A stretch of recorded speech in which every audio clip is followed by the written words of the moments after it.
Hello সবাইকে, কেমন আছো তোমরা সবাই? আশা করি সবাই খুব ভালো আছো, আমরা খুব ভালো আছি। তো চলে এলাম নতুন একটা ভিডিও নিয়ে। আর একটা জিনিস আমি লক্ষ্য করি যে সবাই যে শপিং ভিডিওগুলো হয় না, সেগুলো দেখতে বেশি পছন্দ করে। তো যাই হোক, এটা আমি একটা পার্সেল অর্ডার করেছিলাম মিশো থেকে।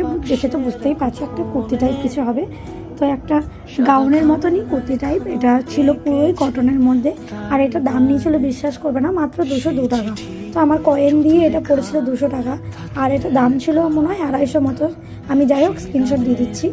আর এই কুর্তিটা আর এক্সারসাইজটা আমার একদমই পুরো ঠিক হয়। তো আর কুর্তিটা কেমন এসছে সেটা তো আমার মুখের হাসি দেখে তোমরা বুঝতেই পারছো, এত সুন্দর কোয়ালিটি এসছে। ভাবাই যায় না যে 202 টাকার মধ্যে মিশো থেকে, তাও আবার এত সুন্দর। কুর্তিটা কেমন লাগলো সেটা অবশ্যই তোমরা কমেন্টে জানিও। আর যদি লিঙ্ক লাগে তাহলে আমাকে কমেন্ট করো, আমি অবশ্যই লিঙ্কটা দিয়ে দেবো।